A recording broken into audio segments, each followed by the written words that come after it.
With the shadows of the forest. Hey, I shouldn't sing, but hey everyone, welcome back to another stream. A little bit more of DnD. I honestly haven't been able to stream too much till the latest day. I haven't been too well. I still have a problem with my neck, stiff neck, so I don't move my head very well at all. And I honestly just wanted to do something, and I didn't feel to play games, so instead, why not continue, you know, making D&D stuff, D&D characters and all of that. And what is this? The Curse Media. You join the fandom. Oh well, how about that? This time I also have D&D Beyond here. For those that wonder, D&D Beyond is the official release, English, and well, it's generally also very cool. Though since I lack any books or anything, I do only have the very basic stuff of this site, and all of these Dungeons and Dragons 5, as it's called. While Pathfinder is based on being Dragon Age. I want to play Dragon Age again, but Dungeons and Dragons 3. When, as my friend explained, when Dungeons and Dragons went over to the 4th version, the 4th edition, many people didn't like it because they felt it had been dumbed down, and people, well, they gathered to make this version, which is the Pathfinder. There is slightly difference in the systems, of course. D&D 5 have a bit more linear, pretty easy to get into. Very, for those that are new, I really can suggest this because it's very simple, very easy to get into, and it's become very mainstream and very popular and all of that, thanks to like Critical Role, Mathmaster and all that gang. I need to watch more of that. But yes, I'm decided to go back here, and I have my sites. For those that want to join me and make it and character, can join me on the internet or how you want to do that.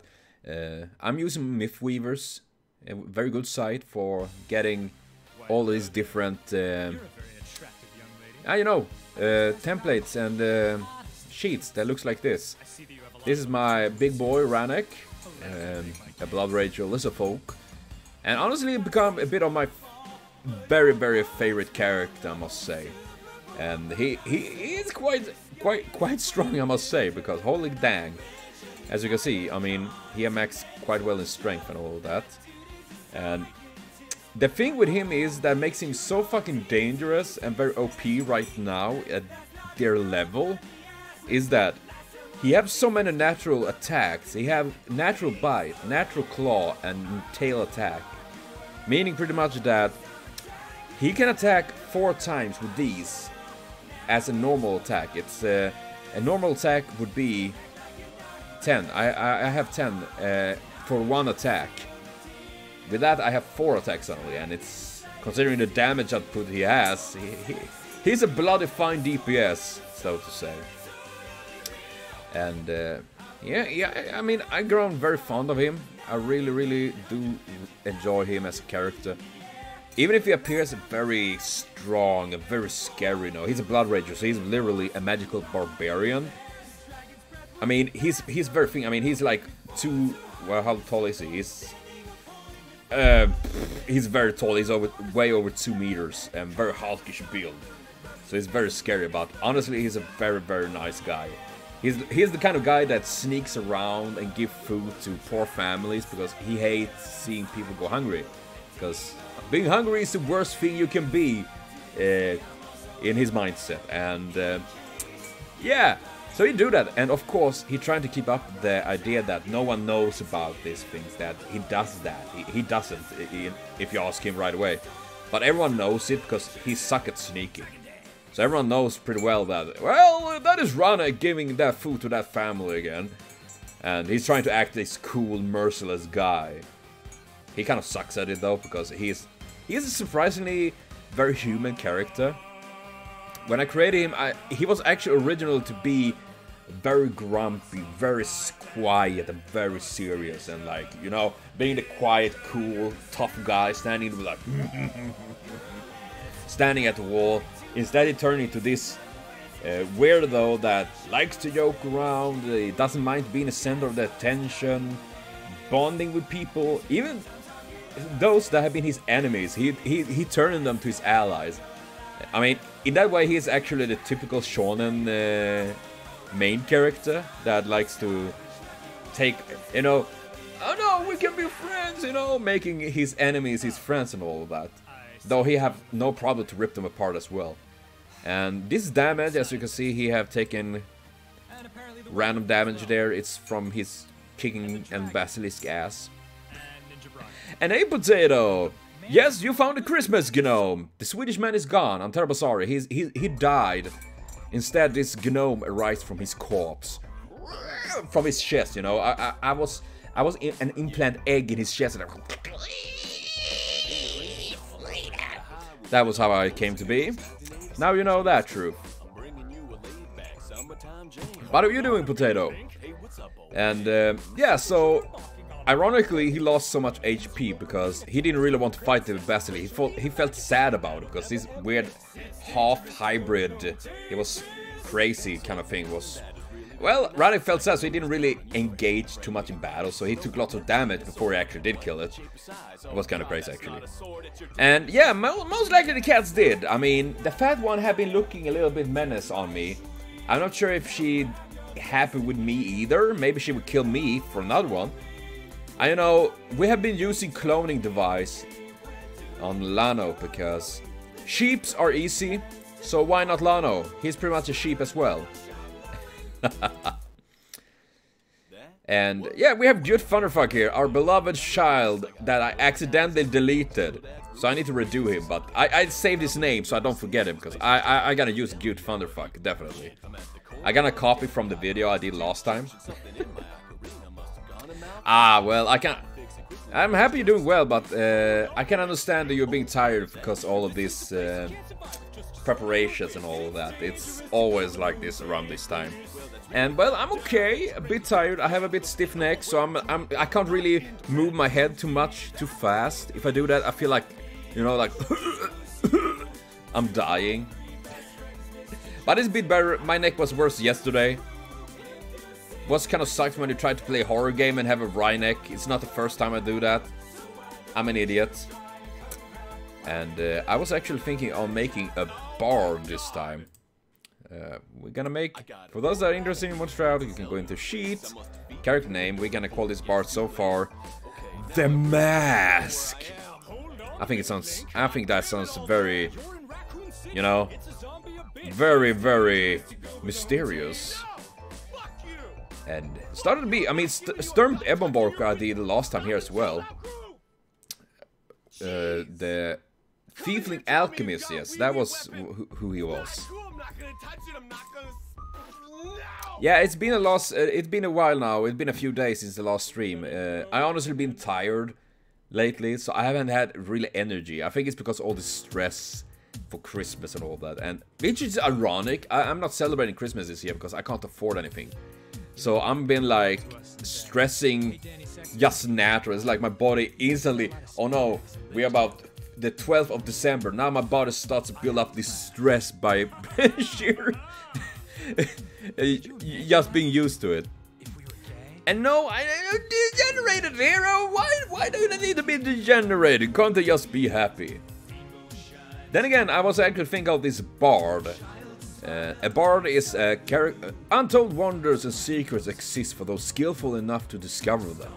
Through cleverness, talent, and magic, these cunning few unravel the wiles of the world, becoming adept in the arts of persuasion, manipulation, and inspiration.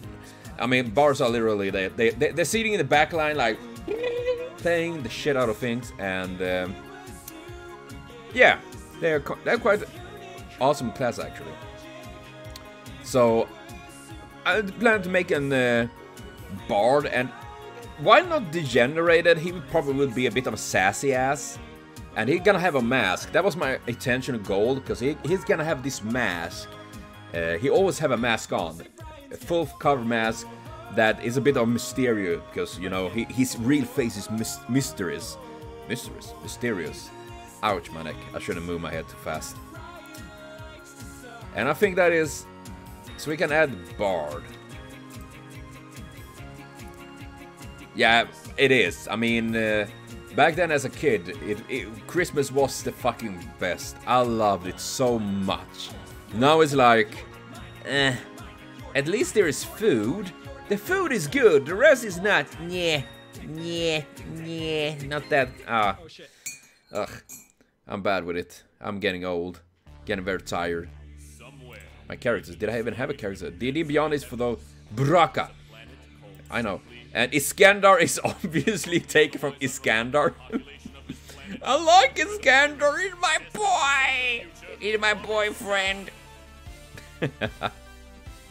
Yeah, it is fun, but it's very tiring as well, definitely. That is why I'm happy we won't have Christmas. Oh gosh. And thank you, Cerulane, for joining our cause. A great army of madness.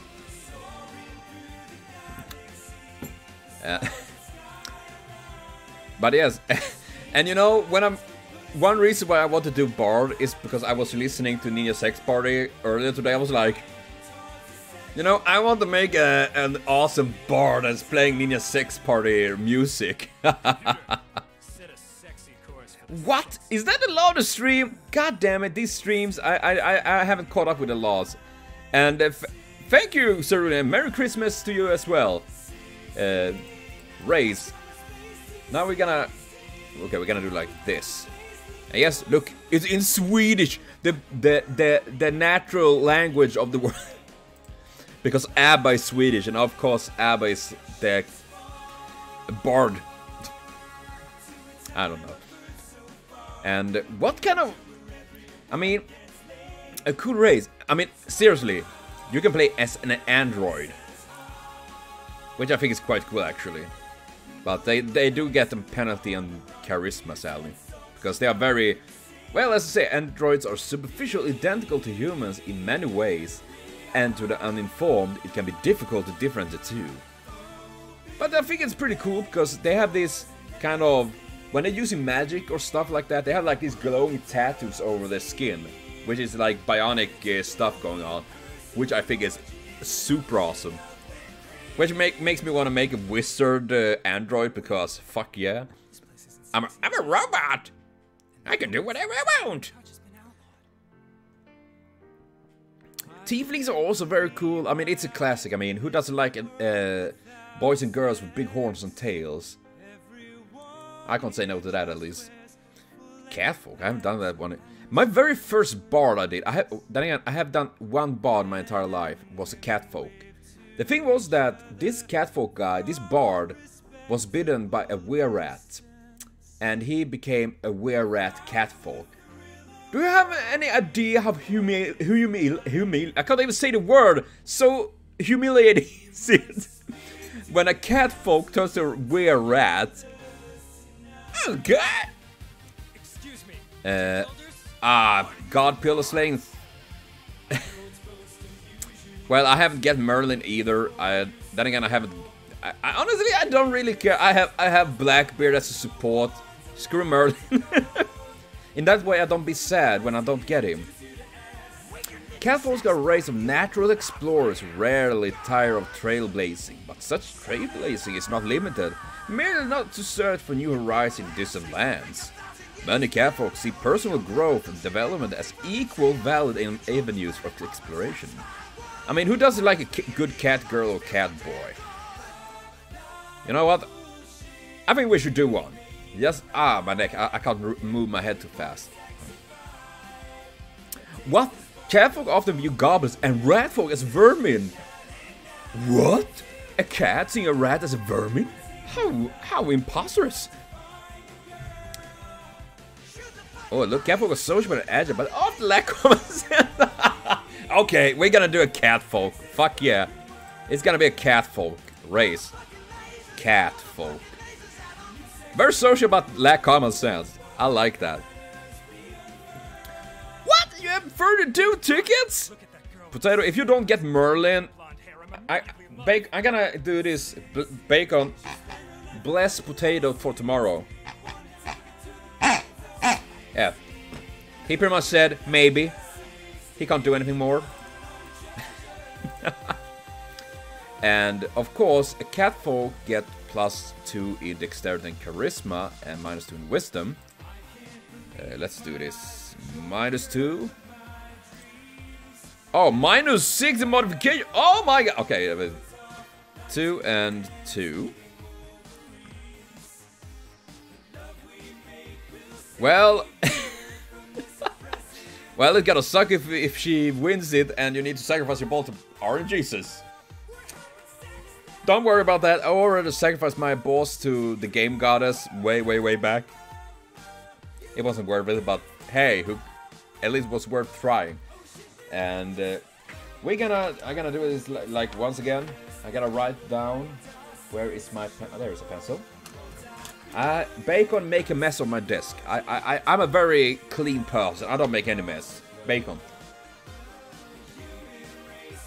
Yeah, he is a very whimsical piggy god, you know. I mean, Bacon. You know what I should do? I should make a D&D character on Bacon one day. I'm gonna do that actually.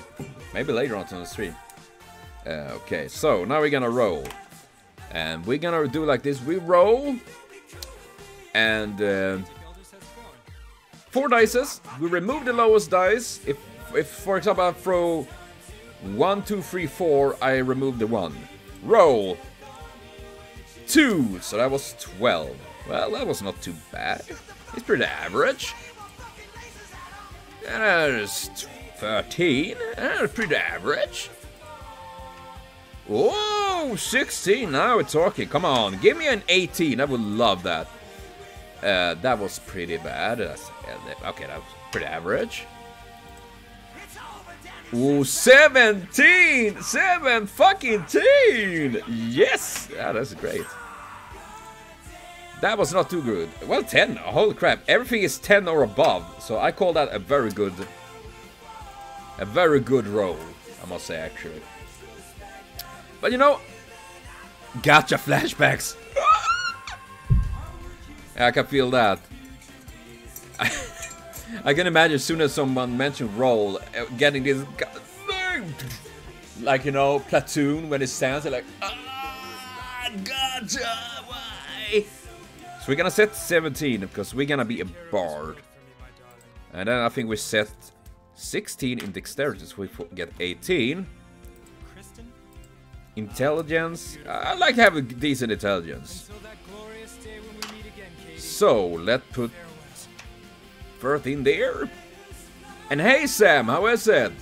I'm making an nonsensical catfolk bard right now. It's gonna be exciting. And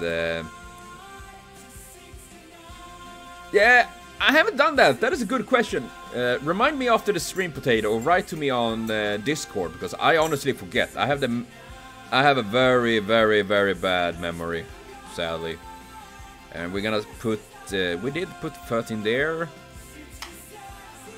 We're gonna put 12 here, so we get 10 and 11. See, I mean, this is pretty good, I must say. Seriously, pretty dang good stats. I'm happy for that. Of course, getting the good charisma stat. I like that. Fuck yeah. Let's see. Okay, catfolk. I like them. I mean, we literally are. What is this? Cat's luck. Perception. What? Really? Begin speaking common and catfolk. So I can speak common and catfolk.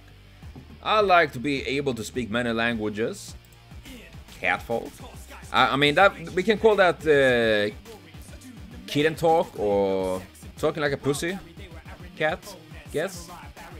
Oh shit! Now I had that song in my hand. Whoa, whoa, whoa! What's up, pussycat? Whoa. I hate that song. Why is that even a song? What kind of madness did I think? What kind of A-class drug were they on when they made that song? High intelligence score. What do I have? Okay, I can pick one other. I mean, if you get plus, you get to pick another. Well, as many languages as you have modified. If you have minus, you remove language. So if you have too much minus, you can't speak. Okay, that it's not that bad, but it would be quite fun. What is your name? Okay, you're not very smart, are you? Would fit me actually. I'm quite up. But yeah, I gotta try to listen on that Paru Paru. Oh man, I don't remember the name of that Khajiit. Khajiit have goods. You know, you're gonna be able to speak elf. Nay, halfling. Halfling are cool. Oh yeah, well, pretty. Oh yes, I'm the traveling Khajiit. I'm selling drugs and singing about my ancestors. That's pretty much it. I'm singing about my ancestors, my secret ancestors, my Garfield.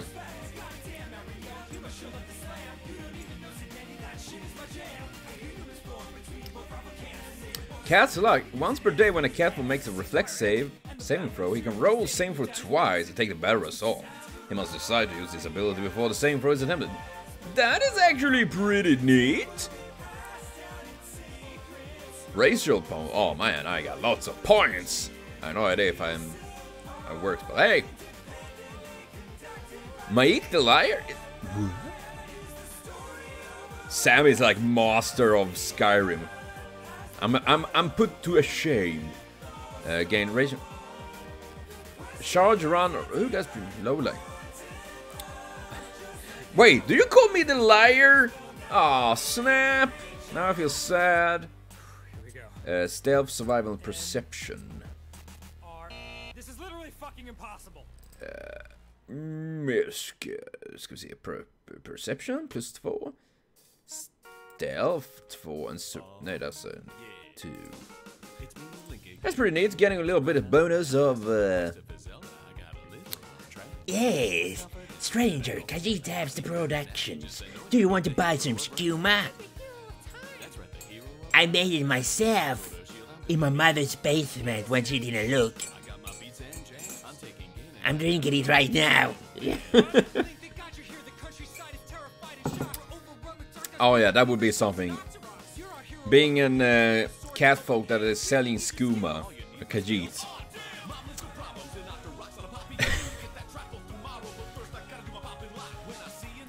In a way, I could actually see that. Male name suggestions as the Nyktan. Oh yeah, he's gonna. Oh man, he's gonna be worse than Gilgamesh, you know. He's gonna be like, "You mongrels, drink my skooma." He's a combination of Mike. Wait, Mike. Do you pronounce that Mike? Mike the liar. What? But yeah, it's gonna be a combination of that, apparently. We have no name. Oh, here we have Android, Flubber, Dakan.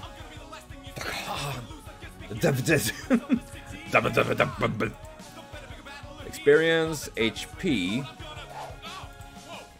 Bard starts with 8, plus Constitution mode, which is 0. So I have 8 HP! 8 HP to start with, which sucks when I'm used with Ranek and he's massive 64. And yes, he's a big lizard. Apparently, I am a fur at this point. My main character is a big lizard, and I'm making a cat folk at this point. I'm doomed to be segregated from the rest of the internet. Ah! But you know, making a level 1 is boring, so I'm gonna make this level 5.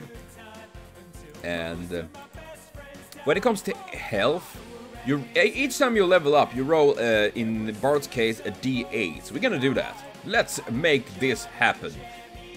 We're gonna roll this. We're gonna roll 4 of these and roll! Are you kidding me? Are you? Oh my god. 2, 2, 2, and 5. That is, oh my god. What? Gilgamesh actually have good? How is that even possible? He's an asshole. And yes, I embrace my furry side. Okay, just for fun, I'm gonna roll. I'm gonna keep the 11, but 18 was 15, 20, 22! Ah! Okay, so 11 extra HP, that sucks, man. And I don't get any Constitution, and I'm gonna put an stat point, ability score. Every 4th level in this game, you get 1 point to put on your abilities: strength, dexterity, constitution, intelligence, wisdom, and charisma. So level 4, 8, 12, 16, and 20. So you get 5 points in the long run. So I'm gonna put one on my charisma, so I get 20. Like, boom, boom, push. Oh gosh. I have barely any health. But please don't kill me. I'm a nice guy. I'm just selling drugs. And the thing is that, fuck me, Rannoch have so much HP and armor. With armor class in this game, in DnD, is that to hit him, you need to hit 18 or higher on an attack. So if you hit anything less than that, you miss. What? I just accept who I am. I am a hairy man, making me aka furry. Deity. No? What kind of deity do we have? I have no idea. Alignment. Whoopsie. Avbryt. That was the wrong button. Micke. That is me. Oh no, we need a new. We need a good name. Oh gosh, I need a good name for this pussy. I was gonna say. I mean, we have Puss in Boots. Can we have like Puss in Fur? Nah. Listen. No. Okay, his name's gonna be.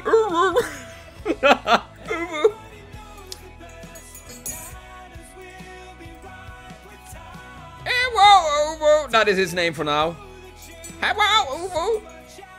Oh no. Oh no. This is a hostile fur takeover. Beware. I might get attacked by the random furs. That would be quite something. Okay, we got a free attack. Completely amazing. Holy crap, it sucks. 1, 4, 4. 1, 4, 4. Hey? It's spreading like a disease. I mean, then again, who am I to say anything? I mean, I have a pig.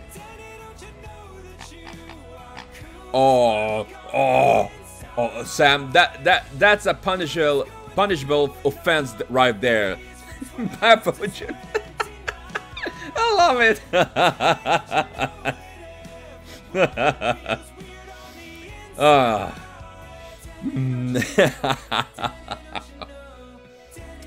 Like, that is not cool. Well, I wish it could, but sadly not. He doesn't have that yet. You do have... Ooh, what is lore master for anything? I mean... Funny thing is, lore in Swedish, lore is fies. So I'm a fie master. I know about fies, you know. I know everything. At level 5, the bard becomes a master of lore can take any knowledge skill check that his ranks in. A bard can choose not to take, and it's a roll normally. And this once per day, the bard can take 20. Woo. So I'm like a super genius without actually doing anything. It's a furry ear. Oh man, I guess I'm not surprised it's being a meme there. I could definitely see it being that. So that is that. At level 5, I can use 6, 4, and 3 spells. I'm gonna jump down here. Oh, how was it? Spells known 6, 4, 3. Dick 4, 3. Wait. 6, 4, 3, and 0. I'm cheating a little bit apparently. I'm knowing stronger spells than I should know at this level. And 4 and 2. Bonus spells per day. 4 and 2.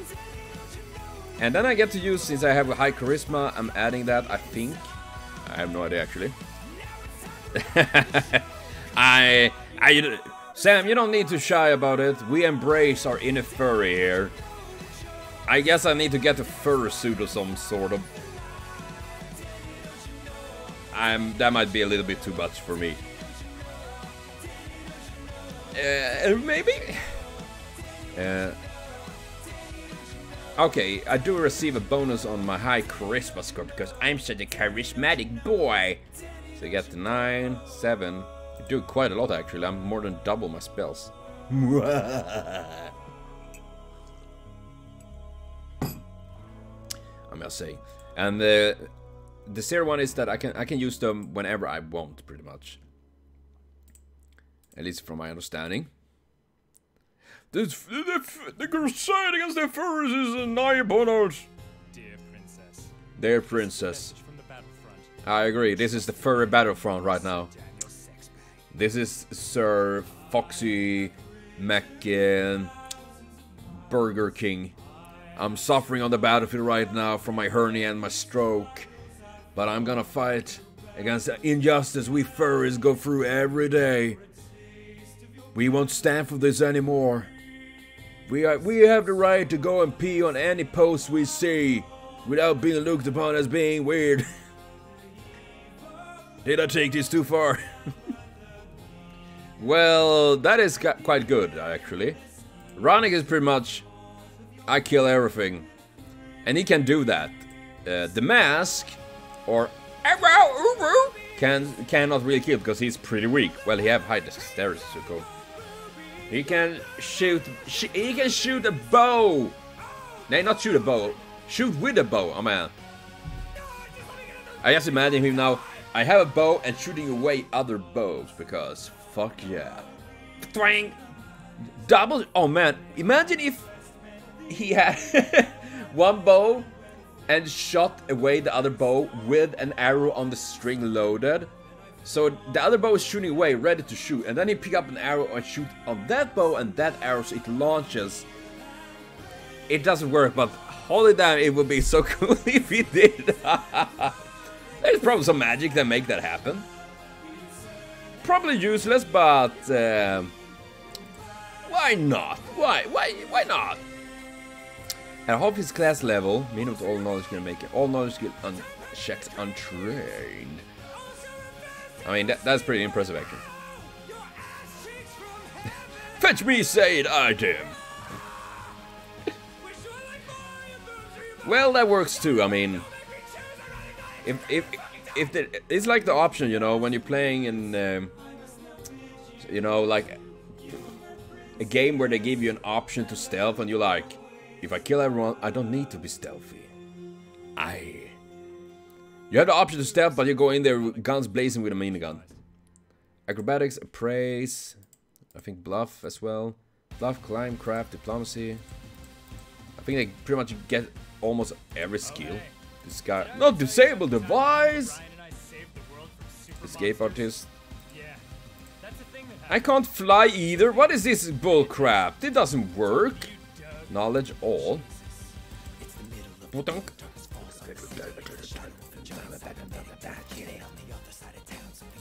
Knowledge, linguistics, perception, perform, I do know. Profession, sense motive, because I'm a sensitive man and I can sense when things are wrong. Sleight of hand, spellcraft. Spellcraft, stealth, and use magic device. There we go. That is all the abilities. Holy crap nuggets. I got a lot.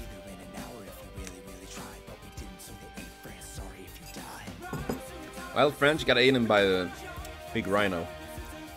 I knew that. No one cares about France anyway. Okay. I would love to visit France, actually. This seems to be a nice country. As long as they don't pillage and destroy each other, of course. Let's see. Experience much. It should be... 7 times 5 is 28. It is not. It's 35. Because I'm an idiot. I was counting 4. Ignore. I'm not a math genius. And of course we're gonna put... what should I go? Diplomacy is always good. I'm gonna be flirty man. Perception. What is linguistic? I mean, I know it's speaking languages, but I'm pretty curious as an ability. You're skilled at working with languages in both its spoken and written forms. You can speak multiple languages and can decipher nearly any tongue given enough time. Your skill in writing allows you to create and detect forgeries as well. You can decipher writing in an unfamiliar language or a message written in an incomplete or archaic form. What? Archaic form. The base DC for 20 seemed to mention percent. Oh dang. Also, that's definitely Space Rhino. Yeah, Jack Ripper. What? A Berserker Jack the Ripper? That would be quite nice. And as long as they go away from the lolly Jack the Ripper, I'm actually happy. Whatever Jack the Ripper it is. I'm gonna go for that because that is pretty neat.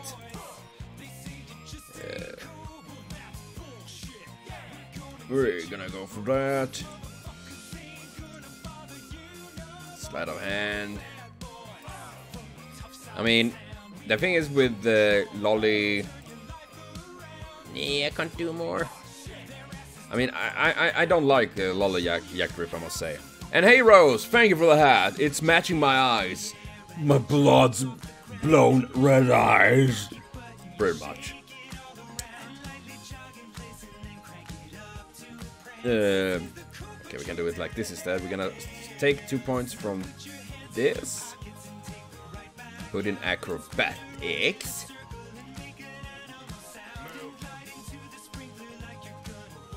Ah man, you can't do that, Potato. Well, at least I'm happy for it being an awesome Jack the Ripper.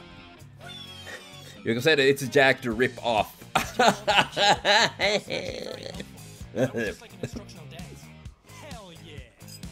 Oh gosh. But you know, if I want to spice this up a little bit, I can actually do this and multitask. I'm double classing right now as Santa and Chef. I am Shaffa. Shaffa is my nickname right now. Shaffa. I'm a combination of Santa and Chef right now. Don't ask why, I'm just there. Ooh, sap. Isn't that like 3 sap? Alright, I'm getting my neck hurts. I really, Rose? Honestly, I think you should really give it a go. I think it's super fun. That is why I'm doing this, talking about random characters and doing, you know, generally random stuff. Talking, making characters and all of that. I want to make a stream sometime in the future, maybe not too far in the future, where making a character with everyone that wants to be there and do one themselves and get a little bit idea how to make them. I mean, it's pretty fun. I mean, I have my big lizard boy here. He's a good boy. He's like 220 centimeters tall. He's over 2 meters. I'm not sure how big that is in feet. It's very many feet. He have good feet, you know. Sap. Oh yeah. This weapon consists of a soft wrapping around a hard, dense core. Ah, yeah. Force of blood, make it less likely to draw blood or break bones. Yeah, I gotta do it with a sap. Sap! Ah. Or a whip, you know? Okay. Hey guys, listen up. You put your hands in. Oh God. Well, that was Jacksepticeye dying. That was a whip deals no damage to any creature with an armor bonus of 1 or higher. Aha! Nice. So I can't kill with a whip. I want that. I want the, you know, like what is that? The woman with the enormous titties in Soul Calibur with Ivy is her name, with this whip sword. I want something like that, you know, like. It's impossible to do it, but this is fantasy. We can do whatever. I think at least. I would like that. A cool, you know, whip sword. That would be awesome. And simple weapons is pretty much... okay, simple light weapons. Simple one-handed, simple two-handed. That means that I can use all of these without any modification or minus my attacks and all that. Then we have like martial weapons. We have exotic weapons and yeah, I think that is it. I mean, exotic weapon is of course very like Dorndurger, Dorndurger. What the fuck is that? This 10 feet long chain is weighted at the end by a ball of solid iron. What?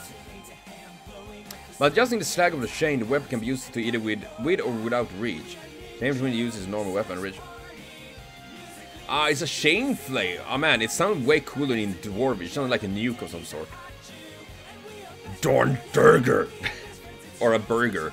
Dorndurger's Burgers. Want to buy burger, boy? I have plenty. Oh, there we have him. Simple, martial, and exotic.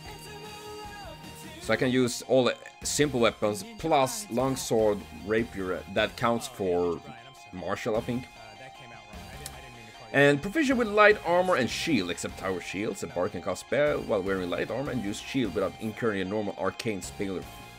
Yeah, it's pretty much is that the more armor and shields and stuff you carry in your character, if you're, for example, a wizard, you get minus chance to succeed on your spells because, you know, it's like, I'm gonna try to throw a good spell with this big, heavy, bulky armor on my body.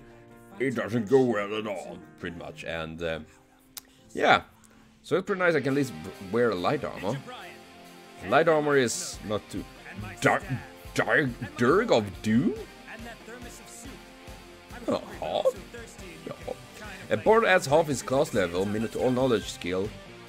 So I do add 2, depending on if the dungeon master is nice, I round upwards. So 3 to all my knowledge skill.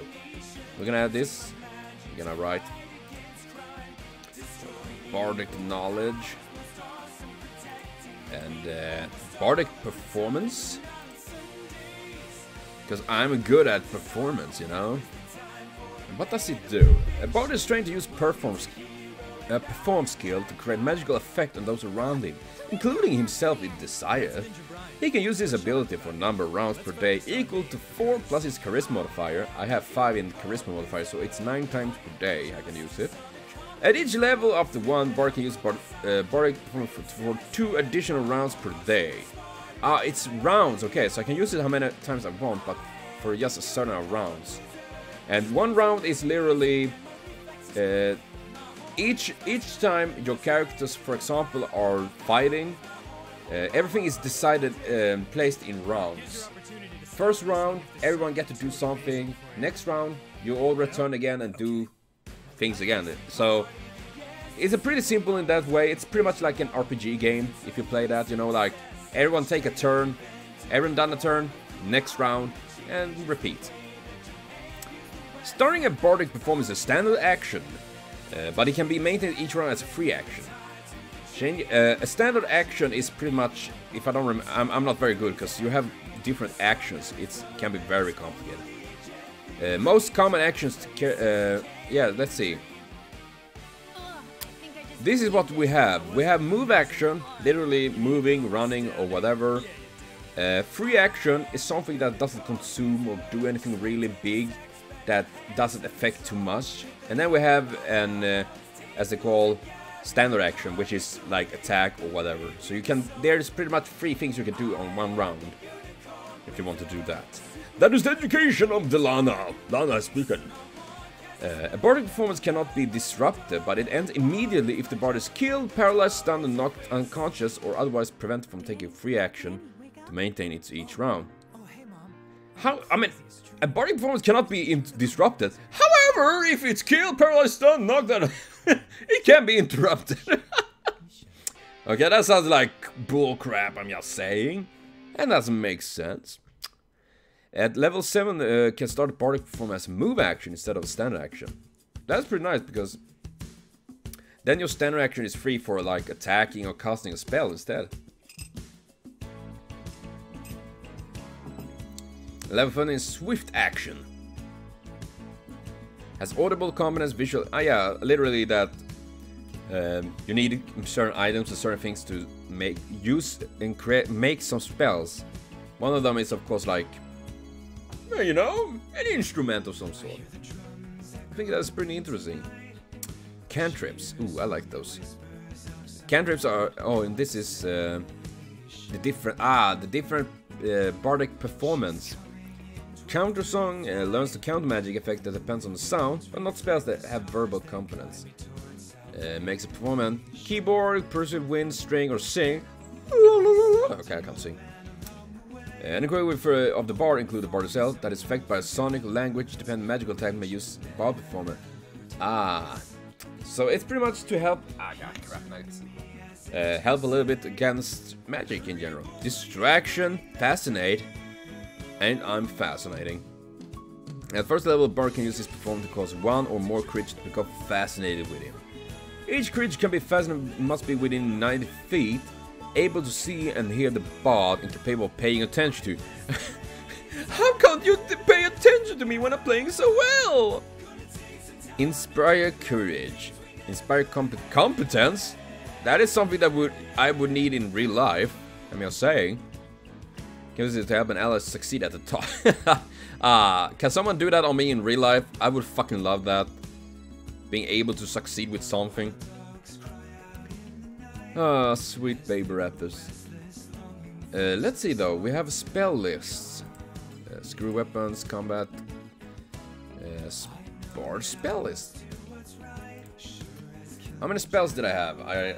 Could I learn? I can learn 6 cantrips. Cantrips are level 0 spells that is pretty much incredibly weak, not very strong, but more, you know, can be more a bit practical, like dancing lights. You can make some torches, big lights dancing around. That's pretty cool. Detect magic, that is always good. Daze a flare, like can irritate and light object shines like a torch. Oh, you know Gandalf the White, when he's standing with his staff, like, and it shines up. Well, Gandalf the Grey was back there, but you know, when his staff shine like a torch, that is pretty much light. Mage hand, it's for master. Okay, maybe not. Makes minor repairs on objects. Can it mend my soul? I'm just wondering. You point your finger at an object and can lift it and move it at will from a distance. As a move action, you can propel the object as far as 50 feet in any direction, though the spell ends if the distance between you and the object ever exceeds the spell's range. How much is LBS in kilos? Fuck me. Why does it need to be written in feet and LBS? Can't they put a bit more effort in this and write in both? LBS and kilos and feet and centimeters. Metrics rooms! Damn your imperial system or whatever it's called. I never get used to it. I was getting confused by it. Read magic. Ooh, that is pretty neat. You can decipher magical inscription on object, books, scrolls, weapons, and the like that would otherwise be untangible. This is fire does not invoke the magic contained rating, although it may do so in case of cursed tread scrolls. I think so too. Why not use real measurement? I think that was happening in NASA a couple of years ago, because they mixed up the different. I was gonna send us some rocket or something like that crap, and there was a bit of miscommunication between like the Euro part and the American part, because the Americans didn't use or miscalculated because using meters and all that. It's complicated. I was something like that. Okay, we're gonna add read magic. I have 5 more to learn. Princess Peach, won't you listen to my speech? Don't stars so sensibility. Open, close. Open. I like that magic, man. I mean, you can scare the crappers out of someone. Imagine a door suddenly open or closing on them, like. Or if you're carrying something, language closing. You can use it to literally just open the door when you're carrying too much, like open door. Ah, thank you, door. You're better than most humans. Sift. See area. What the heck is that? Sift. You examine area at range as if you're searching for findings with perception. Make perception check with What? Ah, okay, so I can use this to like search in a place at distance. Huh. Yeah, how about that? Summon in, of course, we need to be able to summon an instrument. Because who doesn't like that?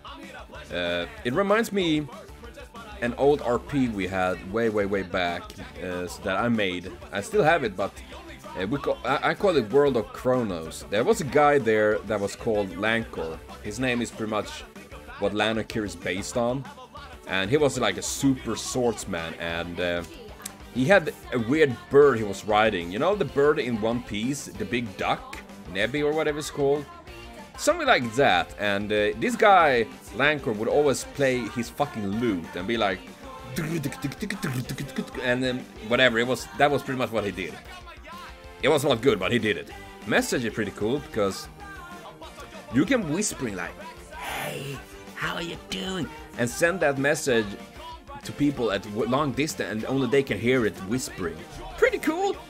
You can be pretty creepy with that. Massage. It makes Who's it gonna be, Princess? you know, lullaby. Let's take that lullaby. We gonna make you fucking. You never watched One Piece? You only have like 850 episodes, you fucking bleep. How can you not? I haven't watched or read One Piece in a very long time. I have like, how many books do I have?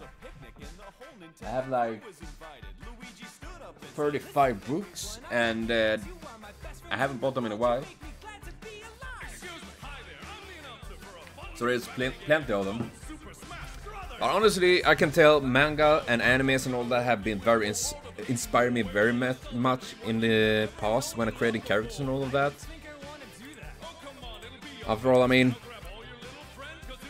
yeah, 50 episodes. I mean, that is pretty much quite crazy. And we're gonna go with dancing lights because it's pretty. It's cute.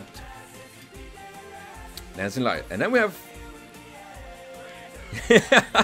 Yeah, it is pretty eternal, that for dang sure.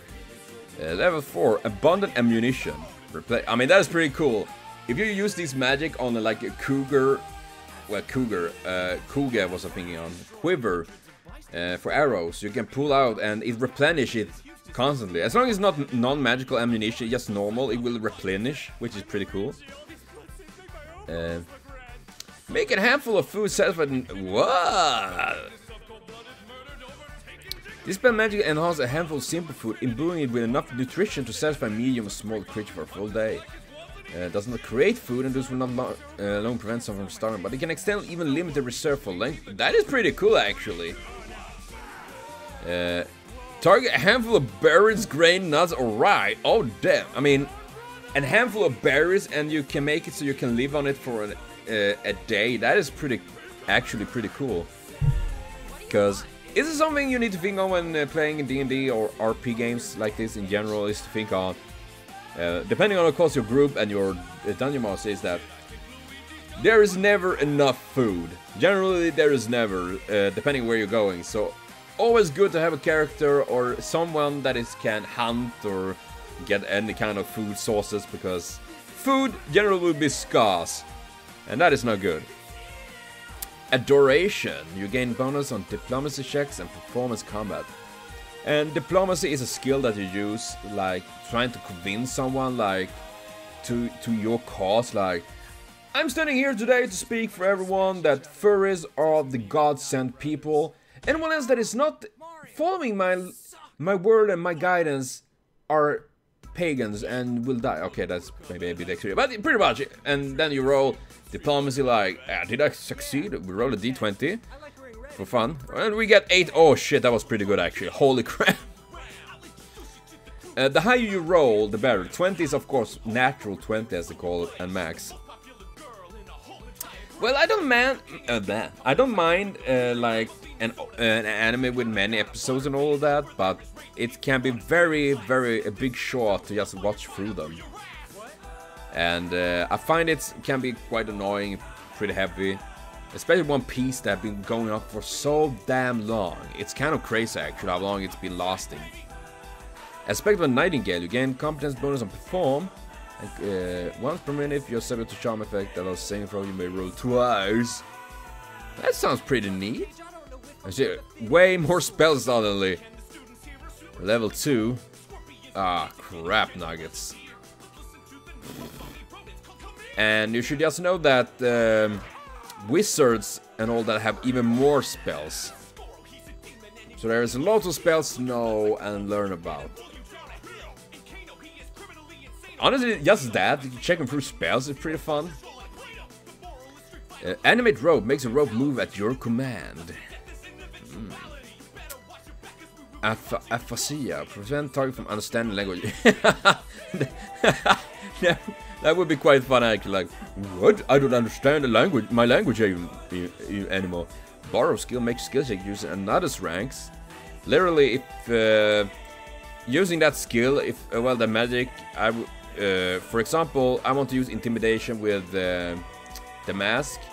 Oh, I can use that magic instead of use LanokirX intimidation that is on 14. Is big and scary. Well, I don't know that yet, Potato. Where do we have all the furry spells? That's a good... I mean, he's already furry. He's already a cat. But we're gonna see if we have anything that can turn him even more furry. Dancing darkness. This on dancing dankness. The dankness. Dazzling blade. Delusion pride. Target spells and attack and shake. I mean, delusional pride sounds like furry. That's mean. Desperate weapon. That's also. The disguise. I actually disgust self. I like. Oh crap. Earpiece is screwed. Deal sonic damage. Ah man, it's only sonic damage. I can't deal any Mario damage. I mean, throwing a blue hedgehog. How much damage can that do? I mean, I know the new release Sonic looks creepy and all, but hey. Enhance water, turn water into alcohol. Oh my god, that is the Polish and Russian super spell. This spell transforms water into alcoholic brew with typical ale, beer, mead, or wine. The alcohol is of middling quality, but perfectly drinkable. The spell serves to remove poison, disease.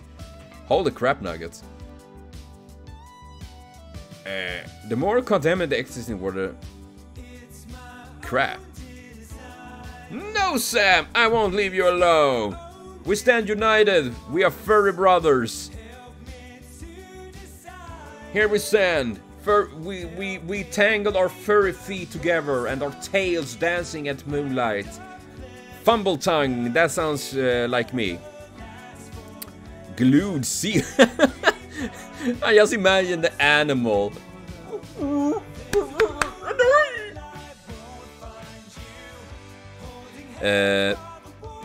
If you all save, oh god, that is a good question actually.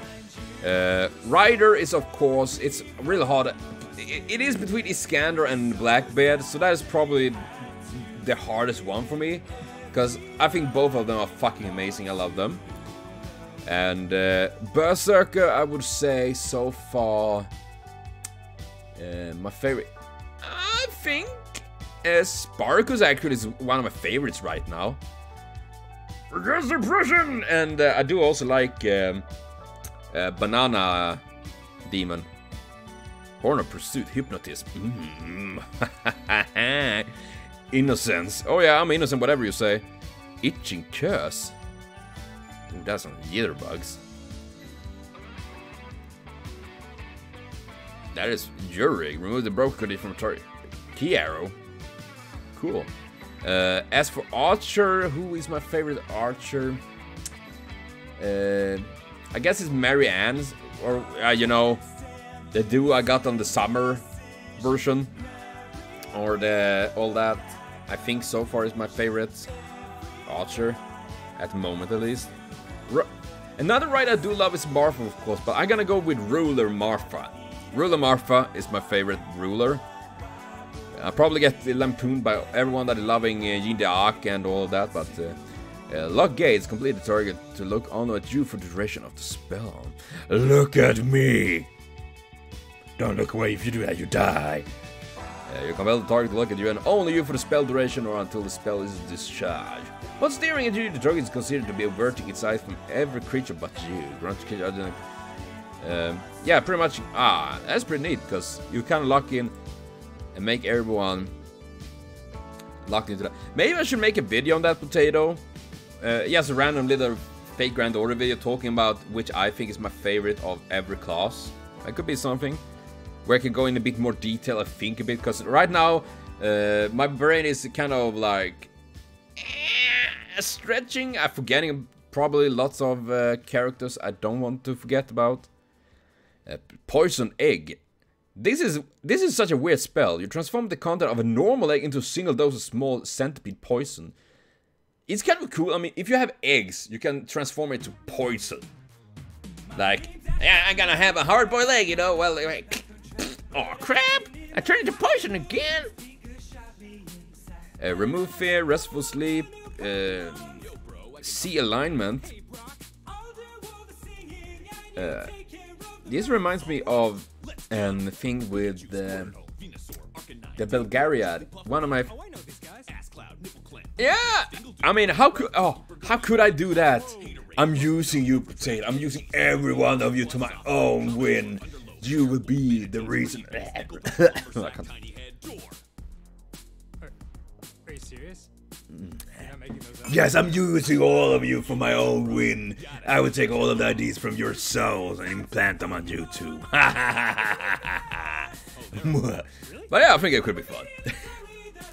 Share language. Ooh, that's pretty cool. Silent image. I mean, there are so many different spells.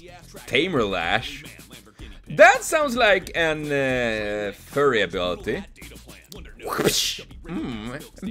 Page not found. Crap. Create a whip made of sound that damage foes and frighten animals. You bad dog. You bad kitty. Oh yes, I'm evil. I'm evil. Evil is my middle name. LanokirX. Pretty much. Timely inspiration. Give bonus on failed check. Toilet? Aspiring competent skill. I assume it was something that like inspired to take a crap. Like, my magic is to make people take a poop. Holy crap. Seriously, that would actually be a fucking awful ability, magic. Imagine being this big ass tough warrior and you making them getting the worst diarrhea in history. Like, every time they're raising the sword, like, no! That would actually be oh man. Here comes Sir Percival, the holy paladin in his shining armor. He's crappy. Oh god. Squire, it do smell quite crap in here. What happened? Twist the futures. Ignore that. Unbreakable heart. Target gains bonus save against mind infecting. Ooh, that's pretty cool. Braveheart. Banish. Ooh. This spell function like invisibility, except the effect only lasts for 1 round. Okay, literally, it's like being Frodo and you put on the ring and become invisible, like. Though only 4 or 5 rounds, but that is plenty enough to run away. Is it enough to make you run away? Ooh, you can summon monsters. Wait, the other one's saying summon a D3 tiny animal. Oh, that is a furry ability if I ever saw one. Except you can summon 1 D3 tiny or smaller animals such as bats, lizards, monkey, rats, raven, toads, and weasels. The some animals are all the same type of creature. Well, that seems fun. Summon a bunch of toads. I would love that. Let's go for a summon minor monsters. That sounds like a fucking great spell. Summon minor and they call them monsters. I'm gonna call it minor furries. I think that fits more better. And just because of that, I'm gonna summon a bunch of toads. Definitely a favorite in the furry community. I'm pretty sure about it. Who doesn't love toads? Toads are awesome. Magic mouth.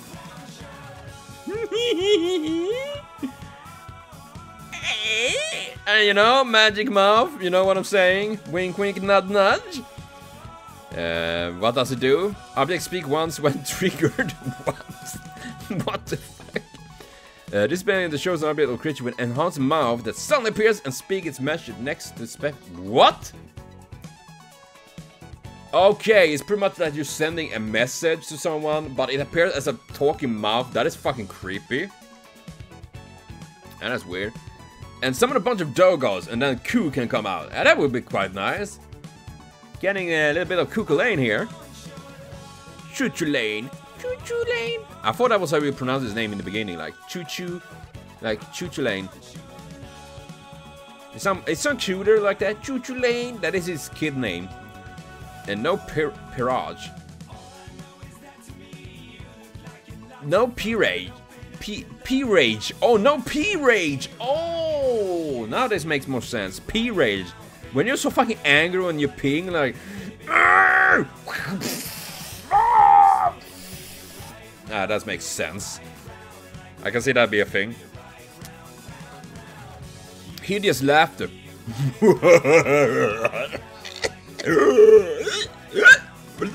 That was my attempt. Identify. Ah, you got your cousin to play fake granddaughter and he level Spartacus. Aye. Spin me right round, baby, right round. Be right round. I shouldn't bobble my head because of my neck, but fuck that, I can't. Charm person. Makes one person your friend. Oh, I need that in real life. Do you want to be my friend? Creature regard you as a trusted friend ally. If the creature is currently being threatened or attacked by you or your ally, it's received on saving throws. Well, you know, sure person, let's go for that.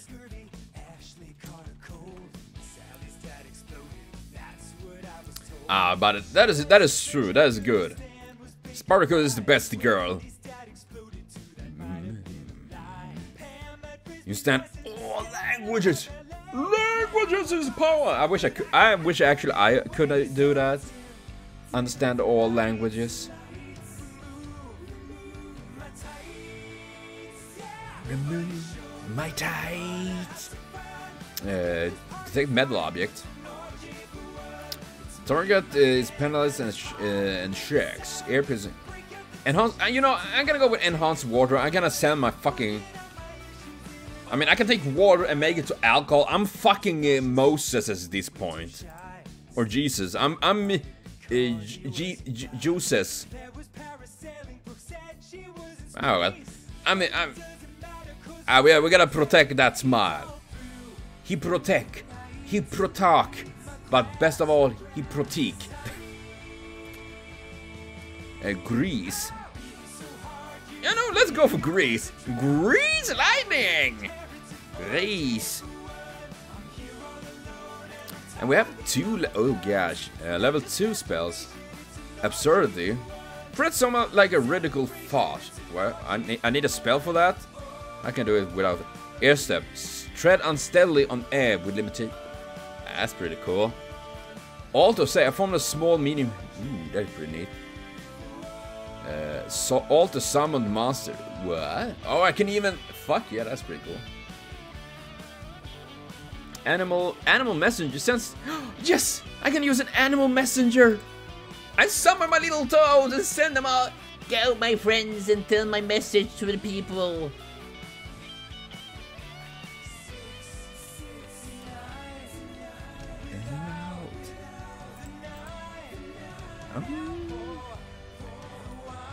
Bestow insight. I mean, so there's so many different spells, and they're always fun to actually learn. Well, to read about them.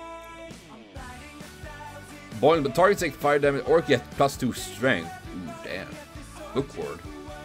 Blur. Builds trust. Bullet ward. Cool. Callback. Cat's grace. Ooh, that is sweet. You get increased dexterity. +4, man. That's pretty nice, actually. I want to get a bunch of characters who can use such spells and use it on Rannick, because it would be so fucking awesome, because he is already so strong, like adding dexterity, strength, and like, you know, it's like you're taking one guy, the tank in the team, and put all fucking buffs your entire party have on that guy.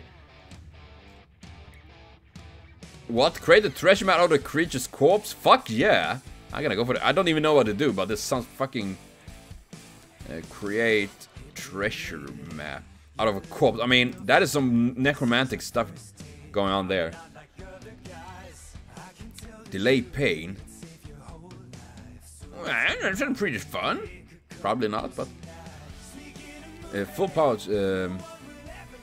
Gallant inspiration. Gain hidden speech. Hold person. Honey, I'm gonna go for the honey tongue. Honey tongue. Yeah, I think that's pretty neat. Not all done, but much of it done.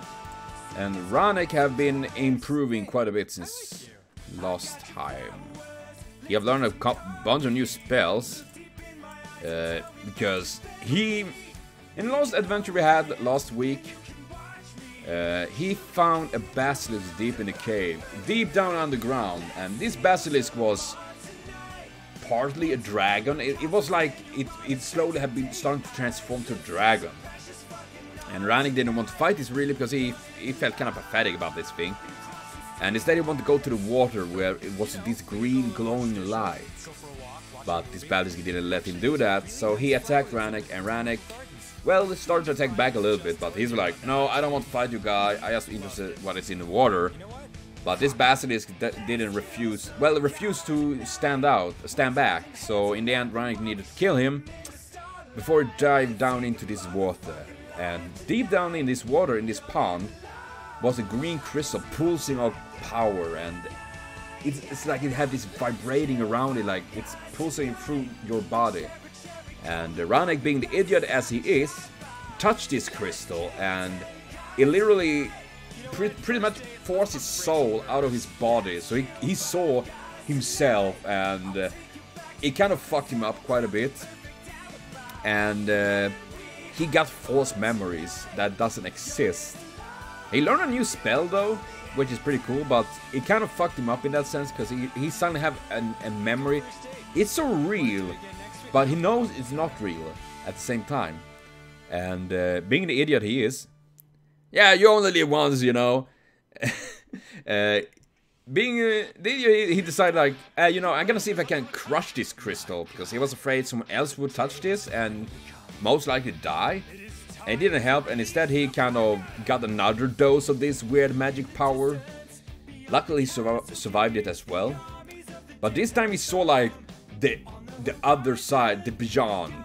Like the space where some weird ass fucking creature, kind of Cthulhu stuff happening.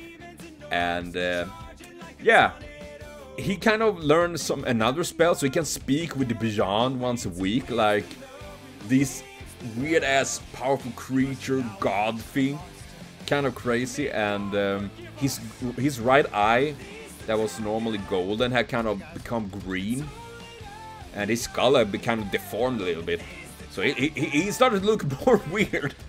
But it was pretty fun adventure, actually. Rannick went through quite a lot of stuff with that. He was kind of scared, but he's a big boy. He deal with that like a champ. Relation, depth, and curious catfolk get along with, and now I'm back to catfolk again. Oh gosh. But yeah, so seriously, Rannick can become quite my favorite quite easily, because he's a very fun character to play, very strong, but he do have his weakness, which is mental abilities, because he have a very weak save against them as well. He's not very fast. He's very clumsy. So yeah. I mean, I need to get better dexterity in the future for him. Oh yeah, he's a wise man when it comes to touching things you shouldn't touch. Next time he's probably gonna lick it, because who knows? Maybe he do that, like, blah, blah, blah, blah, and then he become a real dragon. That would be something. I would love that, actually. But we don't know what will happen when he get too close to that thing. And lizard folk. Lizard folk are proud and powerful reptilian predators. I mean, can I look at the image of that one? I won't look on it. But yeah, lizard folks are looking fucking badass.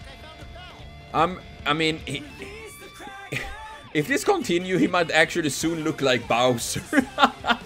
Add a shell and a bit of red hair and brows, like. He could be Bowser anytime. But instead of fire, he's spitting ice blast. Not yet, but when he gets high level, he can, you know, like a cone of ice. Pretty cool, actually. Pretty neat. The lizard folk present their dwell in swamp environment. Lizard folk tribe can exist in other environments. Oh yeah, that's pretty much the basic stuff. But yeah, I don't think I had anything else I could do on him. We didn't level up last time. We don't use experience, as it says there. It's my level. Instead, we're using, as my friend the Dungeon Master Tim. He using like, depending on how well we do and how much event the stuff we manage, we might get a level or not.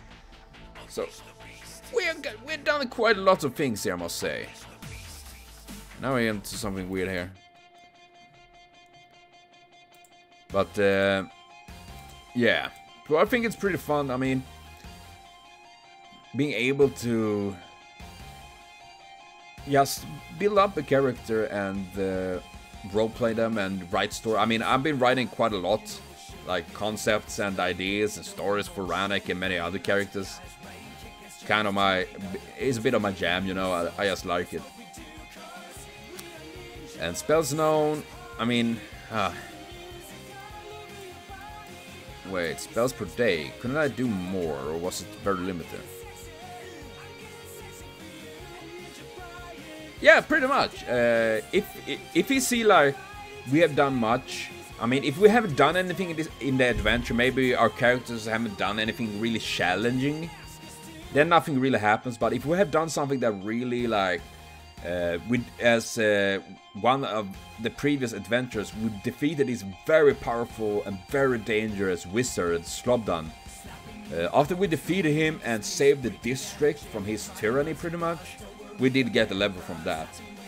But previous adventure, when nothing really much have happened and we didn't do anything particularly awesome or challenging, we didn't level up. So we're using that system instead of using experience. Like, there is a system for that you can use. That, for example, we're gonna take it up, all monsters. Let's go for a sorted. See, they have lots of monsters here. Brownie, let's go for that one. As you can see, 400 XP. When you kill one, you get 400 XP, and I'm not sure how much experience you need for level. Does it says here anything? Nah, I don't see. But yes, killing and you get more experience. But instead we're using, as it says, that, well, you level up by doing all this cool stuff. Yeah, you want to experience more? Oh, you're the future is now, old man. I'm just saying. But yes, but that is how we do it in general. In an old RP we played, a Swedish one called Drakar och Demoner, which is like dragons and demons, which is a Viking kind of style RP, which is real awesome. We played it super much in the days. We use experience, like, okay, you get this much experience after this adventure and all of that, etc, etc. While here, I actually like this system we're using here, that we are getting a level if we do something good. So we don't level up if we're just loafing around. We need to do cool stuff. But thanks for joining. I was actually thinking of taking a break now as well, because I'm pretty dang tired myself. But it was really fun. I'm gonna try to do more of these kind of streams, doing more DnD in general. Just having a good time here. So, but thanks Potato for joining, and thanks everyone else for joining as well. Well, if you got here, Saba, then we can continue a little bit more. Don't worry. I'm tired, but I'm not dead. But yes, I just been talking randomly about Ranek Adventure and all that and how we play it. And I made an bard. So far called Hello because furries, you know, shares on that. Yes, for fun. I was actually thinking of making a bard, a different one probably. The idea I had of him was that he's gonna wear a mask and be kind of mysterious. Not really showing his face, but hello! Yeah, that's pretty much it. That is his name. And oh my god, cat. What are you doing, Chun-Li? And yeah, that was pretty much the idea. I mean, I was thinking on this a bit interesting, different bard that travels a lot. Okay. Yeah, I can understand that, Potato. I hope you take care of your mother and have a good time. I'm thankful for joining here, but take care of your mom. That's good of you. And Sam. The Uvos is striking. But yeah, I mean, also I was thinking on a different character. Bardic knowledge, skills. We're gonna save like that. This is literally fucking impossible. I was actually thinking of making a character for DnD. A character concept I've been thinking of quite a lot for many other RPs is that it's 6 characters. This group of adventurers gather together and did as adventurers do in D&D and other RPs. They went to some weird old dungeon, found treasure, and it was cursed. And this curse was quite nasty because these 6 characters, 5 of them vanished, leaving only 1 left. And it's revealed that this curse makes it that of these 6 characters, only 1 of them can exist. And they have no control who it is. So each time they go to bed, they wake up as a random character of these 6. So the idea is to roll a d6, like roll 5 and you maybe wake up as a rogue. I wrote down like a halfling rogue, an orc fighter and all of that. And they kind of share memories, like what happening, so they all know what's going on. And the thing is that when they do that, so that they all know like what happened yesterday, what the other guys saw, like okay, that happened. But the thing is, because all of the characters are different, they don't really, they might not even be on that, like no, fuck that, I'm not onto that crap. And yeah, that is true. It was inspired by one of these, what was it named? It was something with a magical window or something like that. I think there were like 4 characters that was like, one of them existed at the time, and they could like wake up, and they had a bit more control though. And but this is more like the idea that it's very random. You have a bunch of different characters, so the challenge would be actually to play them, and having the idea that all of these are very different. So the challenge would be like, okay, waking up as the grumpy half-orc fighter that doesn't like anything, and next time you're waking up as a jolly dwarf cleric, and like, oh crap, you're gonna play that character. So I thought it would be actually very fun, very different, but yeah, and of course there are limits, like you don't, they can't share their skill abilities between each other, because their knowledge and their own skills they keep themselves, but it's more like they have a generic memory shared, which pretty much what's happening in the adventures and all of that, to make it a bit easier on that sense. And then of course having the idea that it is random. You can't decide like, oh shit, I would need this rogue right now because we need to unlock this fucking door, and rogue is the only can do it, but it can go however long, because you can fail to roll that character and you get something else that like, oh, crap. So that was actually something I was thinking on doing for Megara, if that is okay in the future, because I thought it could be quite fun, an interesting challenge and all of that. And of course, also another thing is that they only have like limited items when it's switching. Pretty much what they carry, they switch out with, so to speak. So if they don't carry it, it doesn't go with them. Oh gosh damn it. Oh my god, Tim. Oh my god. Holy crap, Nugget. Thank you fucking... Oh my god, Tim. Oh my god. Yeah, I mean, I could see that, like, some powerful sorcerer from above did something, cursed an object, and these guys and gals got this item, and their fucking entire thing have been literally sucked together, so to speak. I think that would be quite a cool thing. And yeah, and of course they're trying to find a way to undo this curse, but of course this curse is so powerful, so it's not an easy thing. And since they all are so different, one of the characters don't want to break the curse. Ah, seriously, that is fucking... Oh, seriously, Saba, that is fucking helps me so much, you have no idea. I'm really appreciating that, oh god. But yeah, I think it would be quite fun. I mean, giving quite a challenge, and see how that would go. So that is a future character I'm actually been pondering to do, and here is a bunch of them. Sturm Ebenborker, Butte Thunderfuck, the classic Goblin Anti-Paladin. He's a masterpiece. I accidentally removed his old sheet, so I need to redo him. I haven't done that yet. So it's pretty empty, I think. Yes. But I will just copy from the video I did quite well back on YouTube. And this Anti-Paladin will have his Kobold Anti-Paladin. Ironclad, whatever it was. Very scary. Let's see, go back there. Honestly, it could be, but I would actually like to give it a go. 6 is pretty much many, but because I just want to roll a d6. That's pretty much it. So I was like, either that or of course 4, like a d4, but I'm gonna see. Either it's gonna be 4 or 6. I'm leaning probably at 6 because yeah, make it a challenge. I'm interested to see how it's gonna work.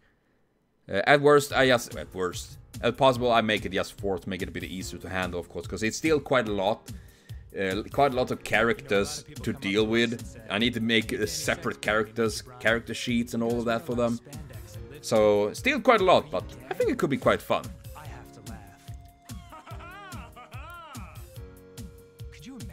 Well, of course I'm confident. I'm gonna use it. I'm gonna use 20 now and roll a d20, bitch. No one can stop me.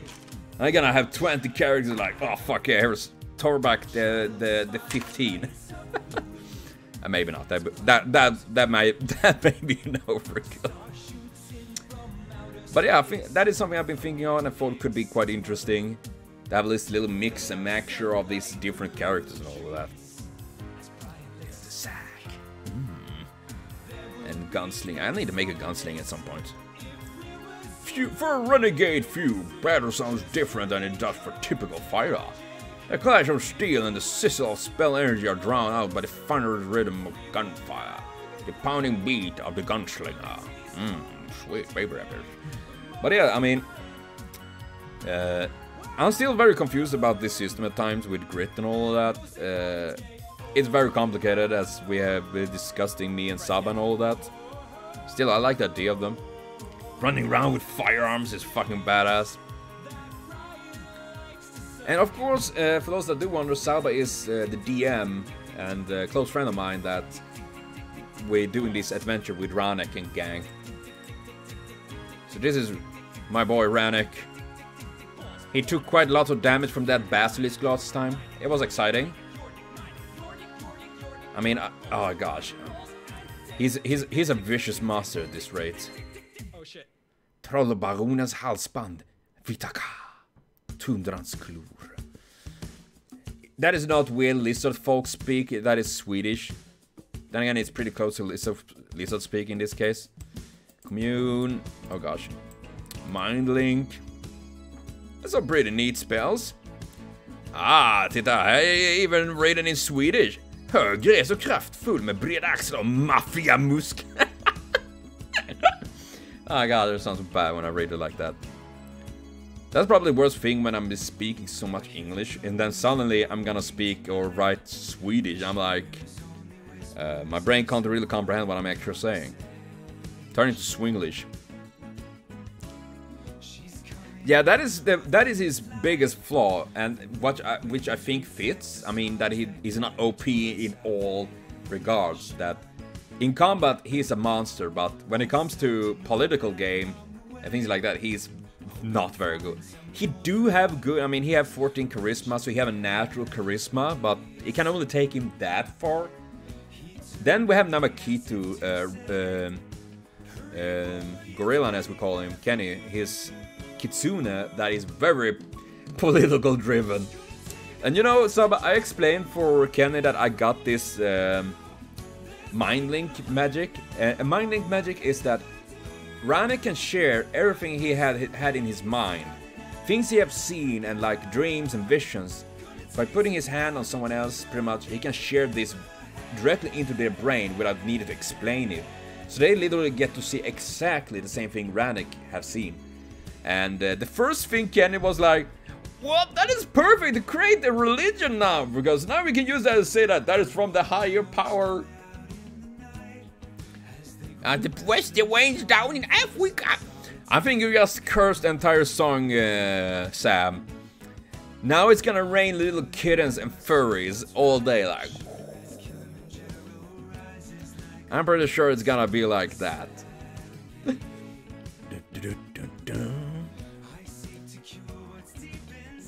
Yeah, I thought it would actually fit. I mean, instead of using a combat magic, I felt like, if anything, to control him and his abilities, something that is useful outside of combat would fit in that regard. And I mean, it's not like, and another thing was like, I don't need more magic power or abilities right now to focus on combat. Instead, I'm like, I wish furs would rain on me. Well, it can rain anytime, I don't mind. Ooh. Talking about furs, where are my cats? They've been quiet.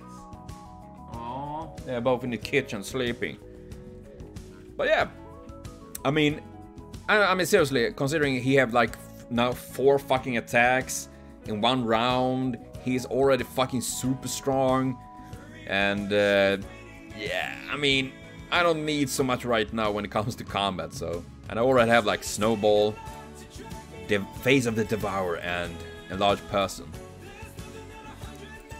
Now I can commune with the great beyond, and I can share my visions with my acolytes, that Kenny says. Because they want to make them like, oh, we're gonna make this our great world, our great thing, where we can create a religion. Seriously, Namakido or Kenny, Namakido in this case, literally are like, we're gonna make a religion with Rannick pretty much being the god, well, the spokesperson for God. Yeah, I thought it was, what? You never thought of that?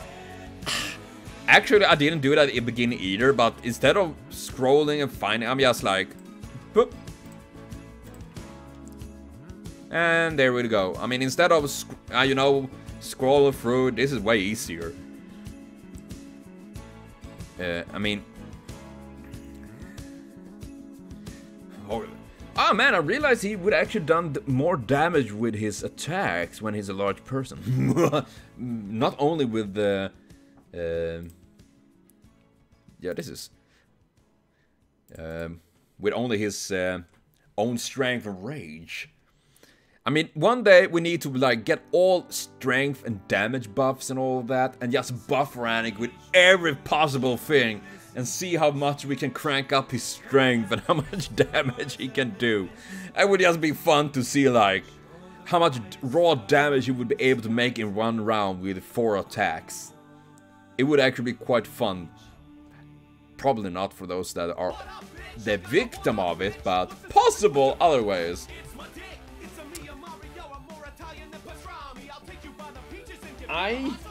Oh gosh, it was just cat jumping.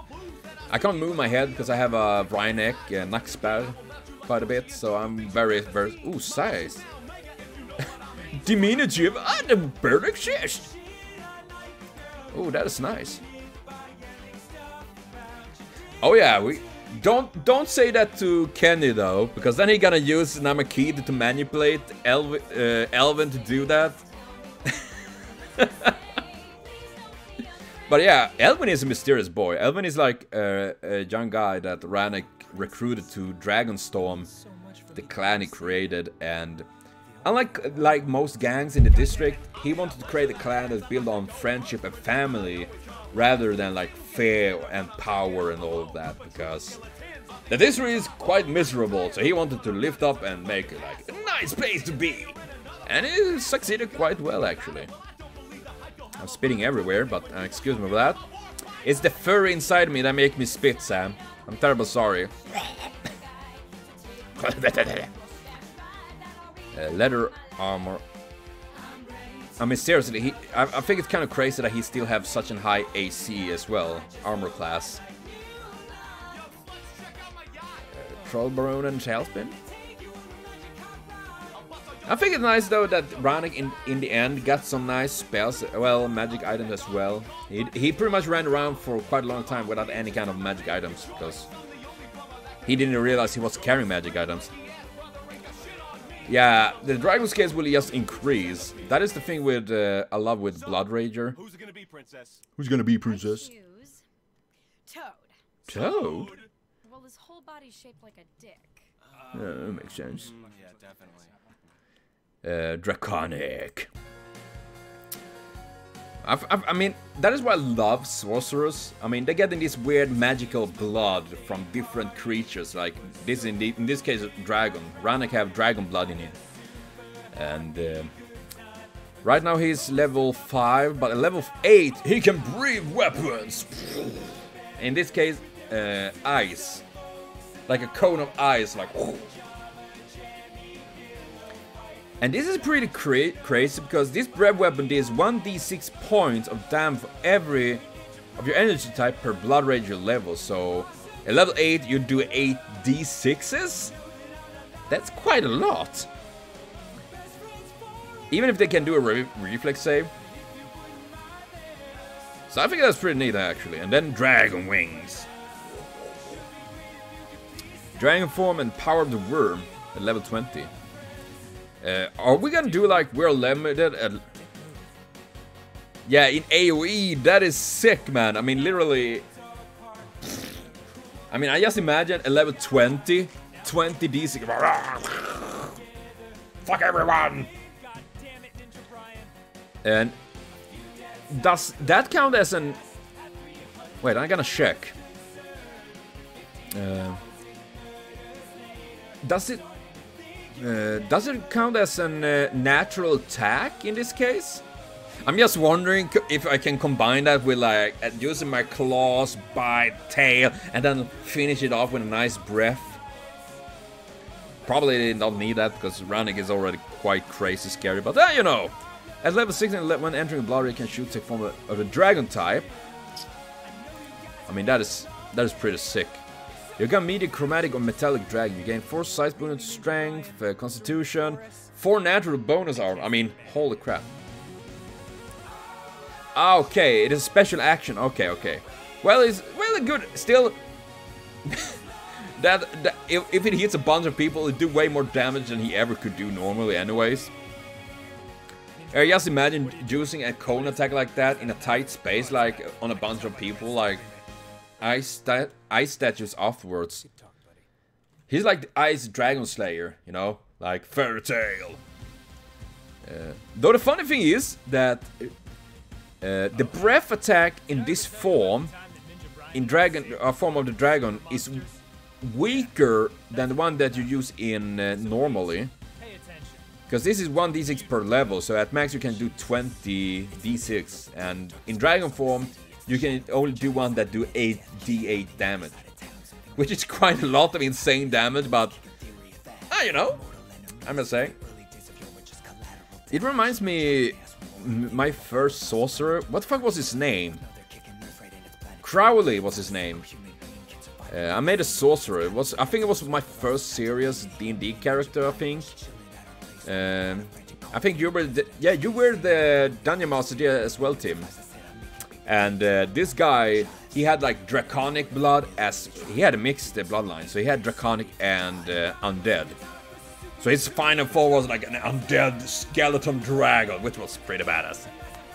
Yeah, that was it. Undead dragon sorcerer, like. And it is pretty crazy. 1 foot in the grave. You gain immunity to cold, non-lethal damage, paralysis, sleep. And they say that they don't notice you unless you attack them.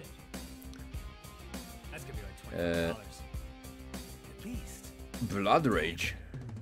You should swing card. I mean, seriously, it's pretty cool actually. I think that is. Oh yeah, it's Blood Rage I'm checking out. But yeah, so I think so far Blood Rage is a very cool class. I need to work more and look on the other ones. Just explore the option because there are plenty of them. I think it's very fun to see. I need to make an alchemist. I haven't done that yet, and everyone else is doing alchemist, but it seems so fun though. You know, I like the alchemist's reputation is not solved by its. I mean, I want to be an Alfred Nobel kind of guy. I might like, or a cool potions and all that. Brew potions.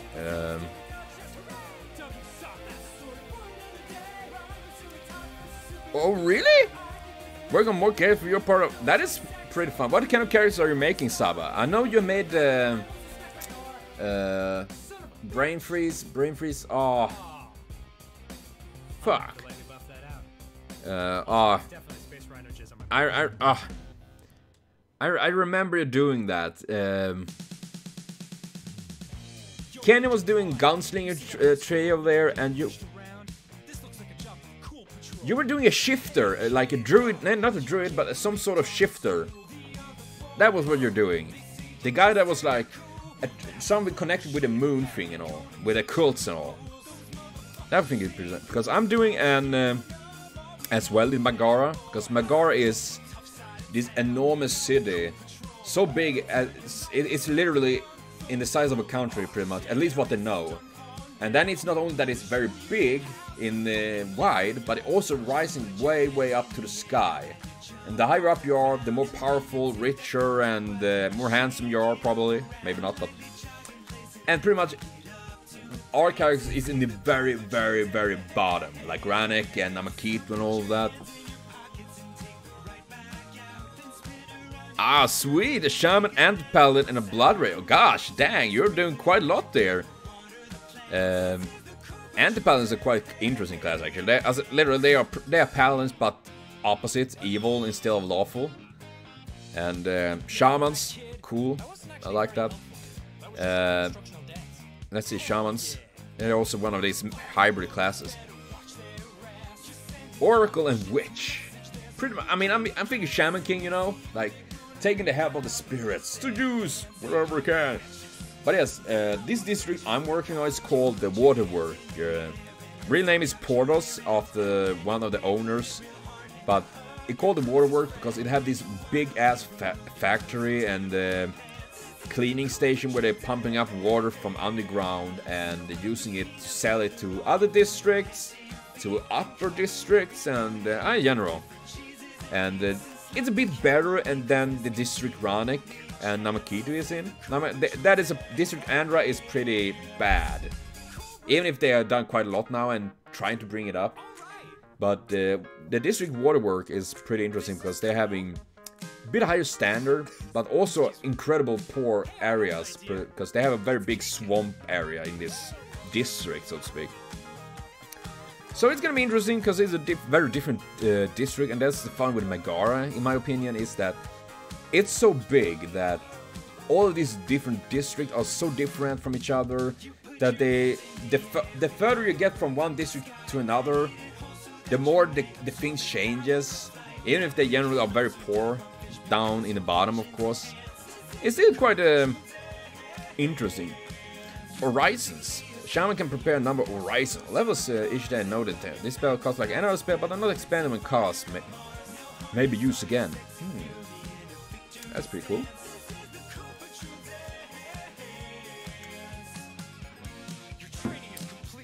From my understanding, Shamans they're using hexes. Hey guys, listen up. You put your Oh yeah, that's Jacksepticeye dying again. Spirits. Shaman forms a mystical bond with the spirits of the world. She forms a lasting bond with a single spirit, which grants a number of abilities and define many of her other class features. I mean, I'm just thinking on Shaman King, you know? Connecting with a spirit like Shaman King, you're the Shaman King. At level 1, she get a spirit of the ground by choose a spirit. Hexes. Let's check hexes. Aura Purity. Which learn number of magic called hexes. They grant them power of weaken foes on her of a choice. Evil Eye. Yeah, it seemed to be very complicated, but I think it's pretty interesting. I've been actually checking on it. I can say this, it doesn't really spoil too much, but Jacob Poros, the owner of the waterwork, is actually a shaman as well. Quite powerful. Not insane. Shaman is probably way more powerful in that regard, but he used other tricks as well. But yeah, he's also a shaman, because I was like reading a little bit of shaman. I was like, damn, I need to make a shaman, even if it's just an NPC. And then we have, like, in waterwork, we have the guard captain, Frag Stormer. Well, in English would pretty much be Frag Stormer. He's a big Centaur soldier that is, like, really badass. Pretty popular because he's very, like, for the people! And all that. And some crazy cult that prays the blood moon and blood water. That is pretty much like a drug. As soon as you consume a bit of this blood water, you instantly start to crave more. It's like a very, very dangerous drug. So the more you consume this blood water, the more crazy you become, and you need it. And well, as any drug, it's very hard to get out of it. And when you try to get out of it, the rehabilitation from it is quite harsh. And the worst is that you don't need to really drink much of it before it actually destroys your body. Spirit ammo. Shaman spirit ammo gains specific abilities depending upon the type of spirit selected by the shaman using a spirit class feature. Really? Deliver touch spells. That's pretty neat. If a shaman is a 4 level higher, his spirit can deliver touch. That is pretty neat, because a touch spell is literally, as I said, like, I'm touching you, but and using spell. But using this, you can use your little familiar. If it touches the person, even at distance, you can use a touch spell as if you're touching them. That is pretty neat. If the shaman in the spirit animal in contact at the time the shaman casts a touch spell, she can designate her animal as a toucher. Oh my god! The spirit animal can then deliver the touch spell. Yeah, that's pretty neat. Spirit animal. By accumulating incredible power of her spirit, the shaman forges a cherished bond with one specific servant. Known as a spirit animal. Or Fulgia. I think in Scandinavian we had instead, we didn't call it spirit animal, but we called it like Fulgia or something like that, which is pretty much the same.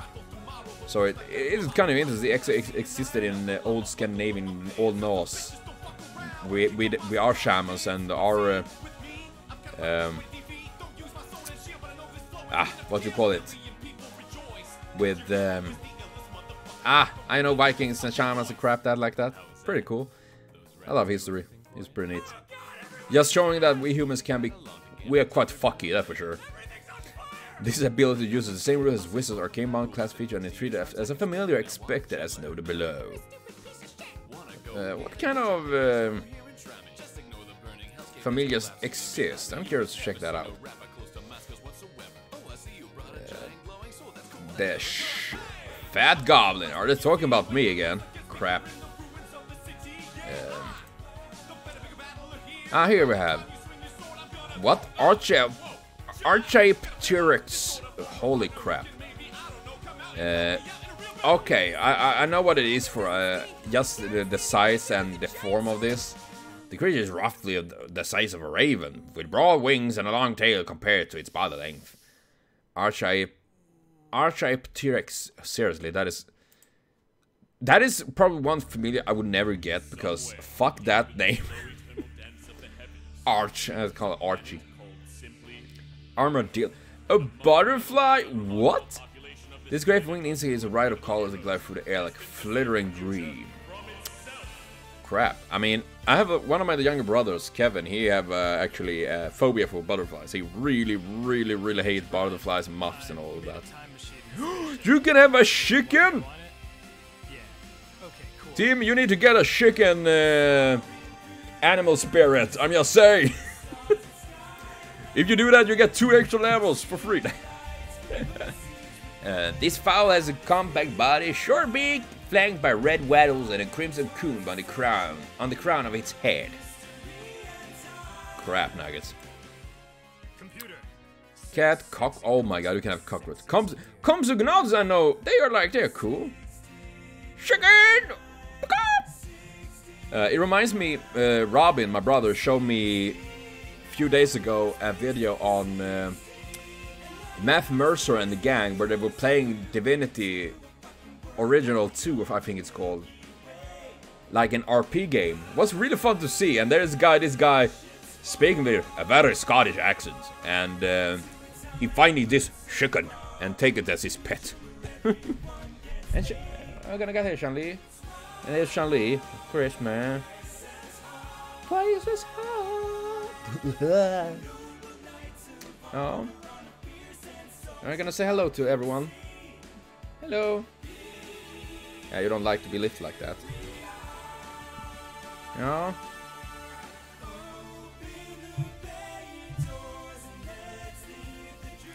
Let's leave the dream.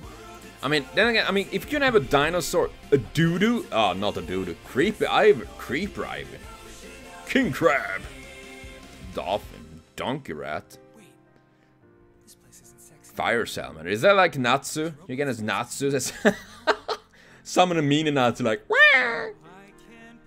Flowering lattice. Oh gosh, giant isopod. Oh my crap nuggets. Arctic. I mean, it's pretty interesting because there's so many different animals and even insects and all that you can use. Even dinosaurs. I think that's pretty neat. Monkey, mole, owl, peacock, penguin. Penguin! Pig! Bacon! I could use bacon as a summoning. Raccoon. I said there's a bunch of skunk. Awesome.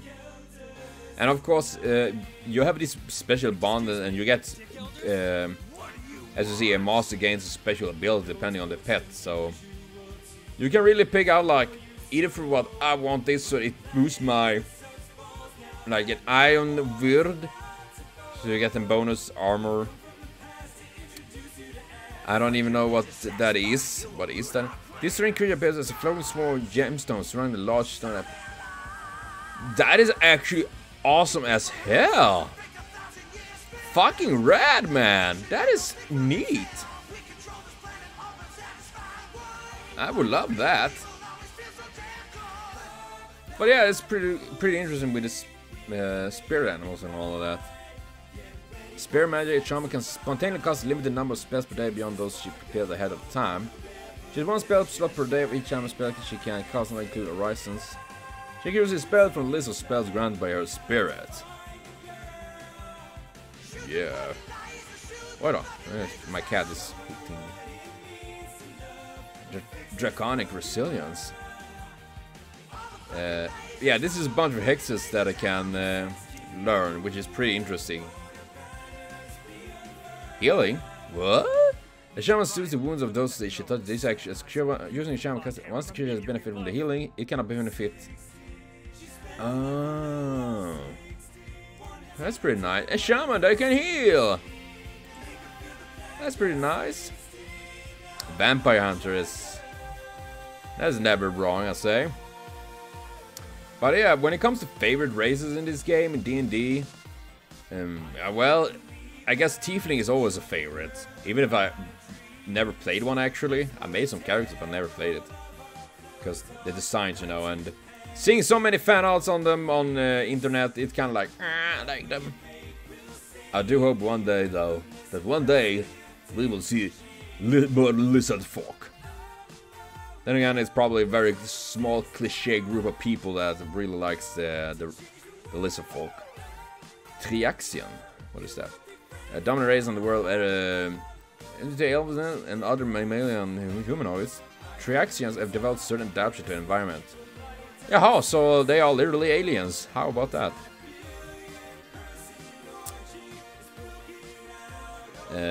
Those Triaxian breed... well, okay. Well, then again, you can play as androids. And androids are pretty fucking neat. I need to make one someday, because it's just a cool idea. Hobgoblin. I need to make a sexy hobgoblin. 25 in charisma. It charm everyone with its sexy booty. I'm pretty sure that's how it will work like. Hobgoblin live in the military tyrannies, each community under the absolute rule of a hobgoblin general. Oh crab nuggets. Yeah, I'm okay with that, Saba. Seriously, I mean, I'm more interested in the idea, like, what kind of concept idea you have for it, why he's here and things like that, or if it's like as it is a bit of a mystery that you don't know yourself why he's here, or if he even knows he's an android. He probably do know that, but Hagla Halu Kurat Malgrim Mevlet Oktaragar Farson Hardy.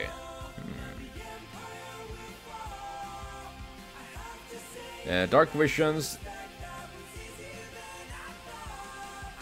Yeah, seriously, they have a bunch of awesome...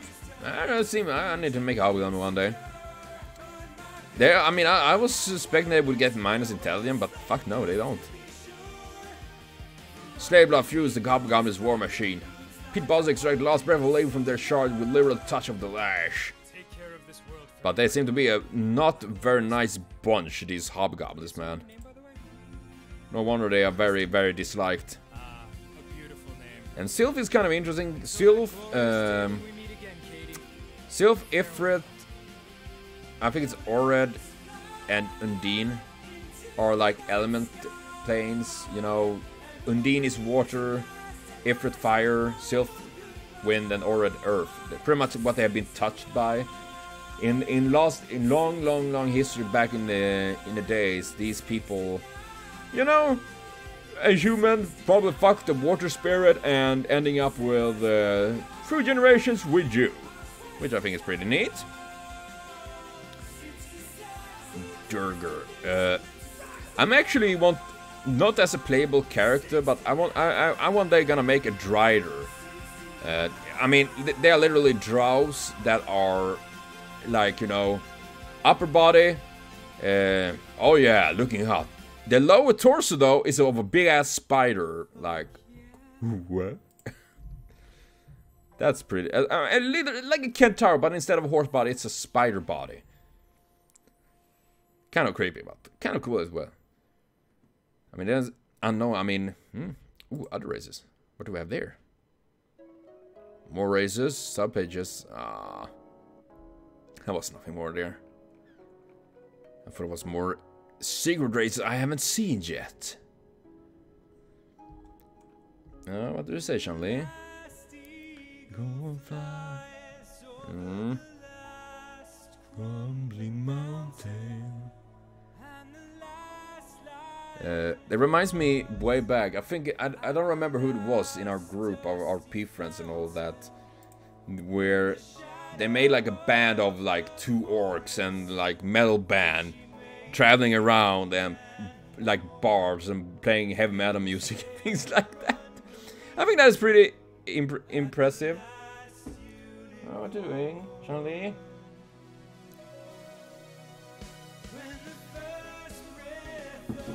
Ah, gosh.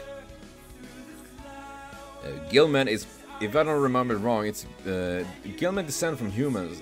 Abeles captured several of these human and mutants to survive underwater. That sounds pretty bad in my opinion. But terrible cost for centuries just survived Abeles. Physical and mental twisting, perfect tools for the ancient race. Aha. They have 4 long tentacle okay, this kind of reminds me of you know, in League of Legends, Vel'Koz, 3-eyed fish-like creature with tentacles, like rah. That's pretty messed up. Now I can see where that's gonna go.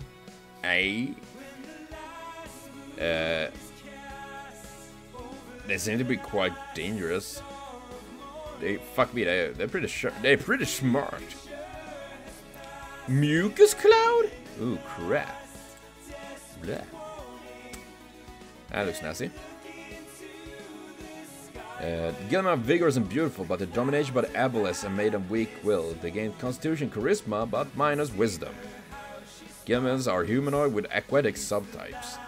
And the subtypes is, of course, is pretty much like, well, humanoid and all of that, because there are certain spells that only affect or are stronger against certain subtypes.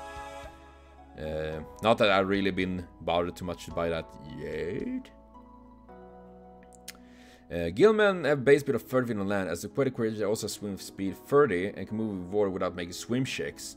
And always treat swim as a class skill. Oh, that's pretty neat. Yeah, it would suck if you're like a water person and then drown because you failed to swim. Monkey Goblin. Monk Goblin is an offshoot of the Goblin race of death for life in high leafy canopies of the tropical forest. Holy snappy-doo! With a rat-like prehensile tail. The breeze is oh gosh. As a result, Monk Goblins gain 4 oh cry. Plus 4 dexterity, but minus in wisdom and charisma. That's pretty dang neat. And they're small, giving them even oh crap. They are pretty neat. You can even use their tail for like carrying items and picking up items. So that's pretty neat actually.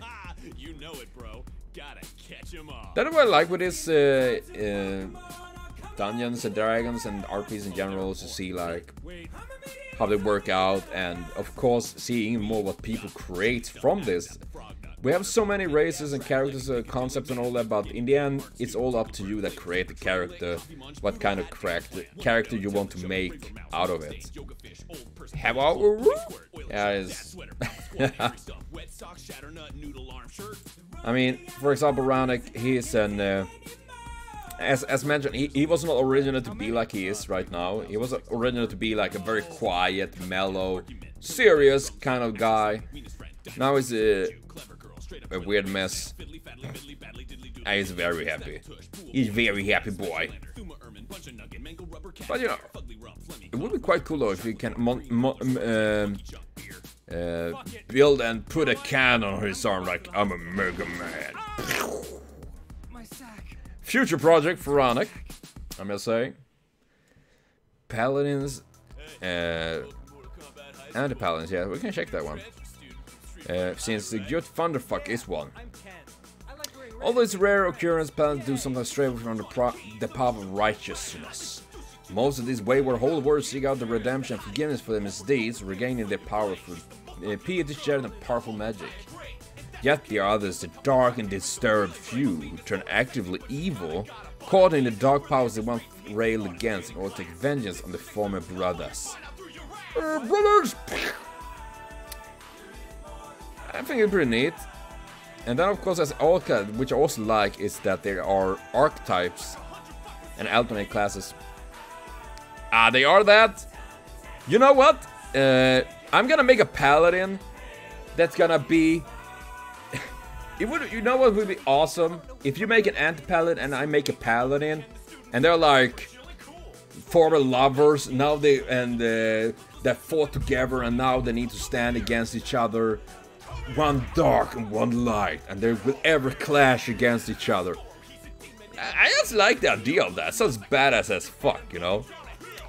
Like, we are doomed to fight, and one day one of us will kill the other. Like, ah! I mean, I guess then again, I mean, the biggest problem with paladins is that you need to play lawful good. I mean, you need to be very, very good. You can't really be like, I will do this or do that. But it's limited in that way. But then again, paladins can be quite interesting in that sense. I mean, I just love the idea of their armors and all that. And I'm an old World of Warcraft paladin. I usually played holy paladins. I was like healer, like. And I think that was pretty awesome. What are you doing, cat? Charlie? Paladins serve as beacons for the allies with the chaos of battle, within the chaos. While deadly opponents of evil, they can also power goodly souls to aid in their crusades. The magic and martial skills make them well suited for defending others and blessing the fallen with the strength to continue fighting. Oh yeah, I'm gonna make them continue fighting while I'm just gonna take a shell. Aye? What kind of archetypes were? Oh yeah, this was what was we were talking about Saba and a divine hunter with pretty much and a paladin with a bow, which I think is quite awesome actually. I mean, here comes a paladin, and instead of this classic armor and sword, well, I gotta have this bow. I gotta shoot at you at this like. Take that, bastards! How about that? Holy god! Oh no! Don't tell me a paladin with a gun. I mean, that is pretty neat as well, I'm just saying.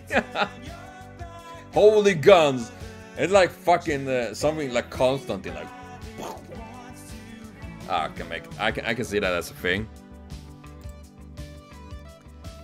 Oath upon the Pearl Seeker, Sacred. Says there's such a bunch of characters in this. I love that. Oh gosh, but well, now I'm actually gonna take a break for now. I need to get something to drink, and I'm out of juice. But I will be back with more D&D definitely. Gonna plan a bit more, so I have more things to do and all of that. But seriously, it was really fun to do this. So thank you all for watching. Seriously, thank all, and see you later on. Have a continued super great day.